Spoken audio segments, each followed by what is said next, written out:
Hello and welcome back to the Mind and Money podcast. I'm Sherry, a financial coach. And I'm Val, a financial planner. And today we are talking about the polarizing topic of ADHD being a superpower. So in some ways we do feel this, in other ways we don't feel this. And we want to talk about both sides of that coin because I think it's talked about a lot as a superpower, but the other side isn't talked about as much. So when I brought this up as a topic, Sherry, what was your immediate reaction? Ooh, I don't really like that terminology because really it is a disability. It is a challenge. But one of the things that I've seen is that because some people are able to do amazing things with it, and also because a lot of the challenges that folks with ADHD have are perceived as us being lazy, unmotivated, all of those things. And because of the talk around superpower and all the things that we can do, I feel like it's not really thought of as a disability. It's like, you're just lazy. You forgot to pay your bills. You didn't get off the couch today. People don't understand that aren't living it, how it creates challenges because we tend to cycle through being hyper focused and super productive. And that's what a lot of people see. And they don't see oh my God, like the under focus or the dysfunction or the underfunction or the, what's the word? Avoidance. Yeah. Well, and one example, we were chatting about this before, is yesterday I had a dentist appointment and then I went to get my hair done and then I went to Costco, and getting my hair done and Costco were a bit of a drive, about half an hour away. And I got home and I just needed to lay down for a minute because I just felt really exhausted. And despite loving the shit out of my hairdresser, I don't think that's the right stylist, Stylist, yeah. And having an amazing visit and just being able to talk business and all of those things, it doesn't feel like it's draining, but that was a lot of out of the house for me. And, right. But for a lot of people, that would just be a regular day and they would come home and continue versus like, holy fuck, I am executive functioned out. And I think there's two sides to that too. Like as the ADHD person who might come home and still continue doing things, as my therapist pointed out, there's also that overfunction where you're overfunctioning and you're not paying attention to your body. You're not in connection and you're just continuing to go because you have to continue to go, or you think you have to continue to go. So you coming home and truly just like laying on the couch. Did you read? Did you just lay out? It was on the floor, to be clear. Nice. Because I also believe I'm hypermobile and I have a lot of this sounds ridiculous, but my head just feels really hard to hold up sometimes. So then you're doing your exercise thing. I was laying with one of my stretcher things. I'm just like, oh my God, my head's done being held up by my neck. And I think you mentioned pushing through. And I think a lot of feeling the need to do that comes from, we have perfectionist tendencies a lot of times. Mm-hmm. Everybody has different lives, right? If I had little kids that I had to feed and a spouse that worked an afternoon shift, and I would not have been able to do that. And if I had a regular job, I wouldn't have been able to do those things during the day, and I would have to work all day and then do one of those things and then continue on my life, which, holy shit, that's exhausting. But I also think a lot of it comes from us feeling like we need to overwork and spend more time doing things and try and do things perfectly because we spent time hearing, you're lazy, you're not doing the things, you're not we create these expectations of ourselves that then have us pushing ourselves too much. So, and one of the things I've been thinking about recently too is, well, I don't think ADHD overall is a superpower. I feel like there are aspects of it that help, and it might be a little of the tism in there too. As of late, I've been like, oh, wait, I do adhere to rules really well and other things. But I think a lot of it is having that superpower around a specific area. Yes. And for me, thankfully, I've chosen a good career path. I can have a conversation with somebody and my brain starts to go to, I think you have these challenges with your money. If you tried this, this, this, or this, that would help with that challenge. So it comes from having it as a passion, but also being able to connect the dots because we see so much more and have such a wide awareness of things, which is, I think, is a misunderstood part of ADHD because it's the worst named thing ever, because attention deficit it may appear that sometimes, but it's actually, we are paying attention to so many factors.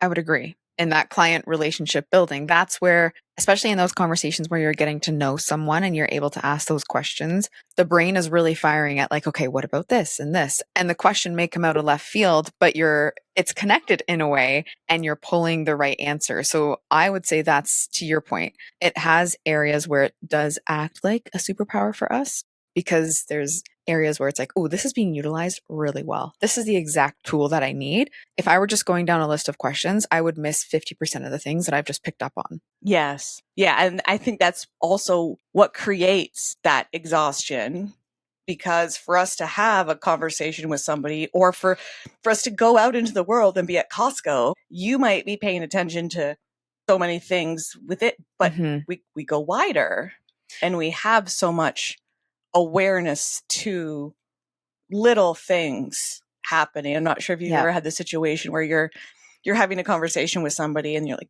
did you hear that? Yes. Do you smell that? Yeah. Did you see that? Often, this is bless Jason's heart, it's him. And he's like, I don't hear anything. I don't smell anything. I'm like, okay. Or you're having the conversation with someone, but then there's a conversation over here and you're trying, like somehow you're listening to that one and you're having this conversation and then you're like, or God forbid, two people talk at the same time at once at you. Or the TV being on and phone being on. The old overstimulation. Or commercials come on and they're like 10 decibels louder, which I hate. God forbid if that conversation you're overhearing is somebody being like, oh, I got a call from a debt collector, or I just took out a new loan, or I'm thinking about buying a new car. What's your interest rate? It's like, okay, first it was 50-50 paying attention, but now it's like 75-25. Yes. Yes. And if this conversation over here is small talk, it's like 10-90. Yeah. And I'm pretty sure that my eyes show it. So when I was looking at points, it's very similar to what we talked about. So there's a bit of that divide between the empowerment aspects and then the reframe to those who feel like it is a disabling condition. And I think that we go between it depending on the area of our life and how it presents itself. The time of day, the cycle of the moon, what we did yesterday, what's on our to-do list. What we ate. So there's the superpower, like the strengths-based view, which is hyperfocus as intensity. So when we do get into that state of flow and we're like, yes, this is amazing. Absolutely. Feels like a superpower. Divergent thinking, which is forgetting the box existed and pulling things and seeing things differently. Resilience and empathy. Interesting. Oh, see, I think empathy, that's very polarizing for me too, because empathy, it's lovely and it is very, very underrepresented these days. If you are kind and empathetic, please keep being that way. Don't let the world tarnish all of that. But the empathy part of it can also be really exhausting. Yes. Too, especially doing what we do and you have a conversation with a client or a potential client and they're sharing with you. And sometimes after a specifically heavy meeting, it can feel like it can be a lot to take. Like what we do gives to us in here, but also we can have those heavier ones where we still love what we do, but it was hard conversations or heavy topics. Yeah. And it's just like, I can help carry that when we're interacting, but really trying to not carry it outside of those meetings, which is easier said than done. So I do think there are areas that we can be really high performers in when it comes to having ADHD. But I also think if we're all saying it's a superpower, then the world is, I think, going to create even more shame around the things that we're doing or not doing to a certain level.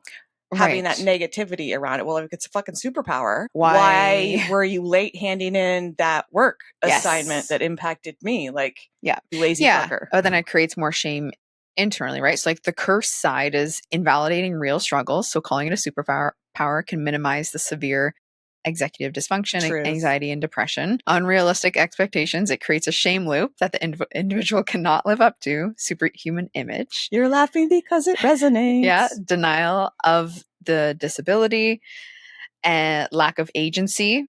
ADHD is like having the ability to fly, but no control over when or where it happens. If you are on medication for ADHD, one thing what you're doing when the medication becomes effective, like when that medication kicks in, is very important. Because while the medication can be helpful, if you are scrolling on your phone when that medication kicks in, or online shopping, you just get really good at scrolling or online shopping. So trying to take it and then, sit down at your desk and start working, or go out for a walk, or trying to do something that helps you kind of have that forward momentum with the things you want to get done. Have you, is this lived experience? Maybe. This is how we bought things from the auction. But I'm really excited about the thing. Stay tuned for, and it's not like 4 episodes from now to see the last thing I bought. That's not like a... When I also bought face masks. Maybe we'll wear those next time too. Oh my gosh. From the auction? They were $7, I think, for 10 of them. Well, plus 18%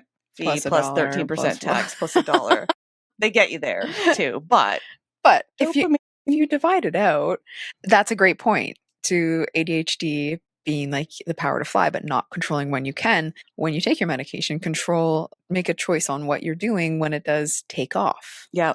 And I've heard conversations too about on Reddit where people are asking, like, do you always take your medication, or do you only take them on days when you need to be productive? And for me, I do take it every day because I know it has like life function positives too, and mental function where I don't overthink as much and I don't beat myself up as much. So I do take it every day because I think, I'm on Vyvanse. So while it's not a drug that it needs to build up in your system, you take it and then it is removed from your system. That's the science term, I'm sure. So you can still feel its impact on days you take it if you don't take it all the time. But it's just like, I'd rather have it help me function all the time. And it's finding that daily benefit. Even if it's not a day you have to be productive work-wise, there's still benefits to it in the other realms of life. So to be as even keel as possible in energy and output. Yeah. So to round it up, it can be a superpower, but I don't like to say overarchingly that it is a superpower because well, then it creates a standard. It sets like, it is this. Yeah. It creates more negativity around the things that are more impactful to us. And it looks a little different for everybody. So it's just knowing what helps you, knowing what you're really good at. And if you're nodding along, you're like, oh yeah, I have this little sliver that I feel in my life. It's a superpower. And if you're not utilizing that somehow in your life, here's a challenge. Like, figure out how you can use it a little more in your life, because that tends to make the other things in your life just a smidge easier and also create more joy in your life, which I think is really, really important because, again, there's so much shit out there and negativity in the world, and we need to find those things that give us happiness and joy and make things a little bit easier. Yeah. Superpower, I think 22% superpower. There's a visual, and it's like, it's a little cartoon drawing, and it's a superhero with the cape. And it's like, some days are like this, and then the visual below is the cape as their bed sheet pulled up. And it's like, other days are like this. And that's very true. Understanding that. And not being rude to yourself when you have those days where you're like sheet up, and then knowing sometimes you're going to have to push yourself out of that bed and be like, showtime. Even though it's maybe not my day, I still need to show up. But there's a fine line that you don't want to burn out. Also understanding that cyclical productivity, to know, and we've talked about it before, where it's like, when you have those days, you're like, yes, I knocked 12 things off of my to-do list. And that paying attention helped me see that then the next day it's like, oh, I knocked 0 things off my to-do list. And that I'm here today, I'm probably going to be here tomorrow. And like, if I'm here, it's still okay. But what is the minimum I need to do tomorrow, and being okay with that being how you show up. So it's understanding yourself and what drains you and what fills your energy up, because there's different things, but also depending on the day, something could drain you one day and fill you up the next. So that's very true. Yeah. Is it a superpower? Let us know in the comments what you think, and be sure to subscribe and come on back next week, because we release a new episode every Thursday. So we are glad you've been here, and we can't wait to see you next week.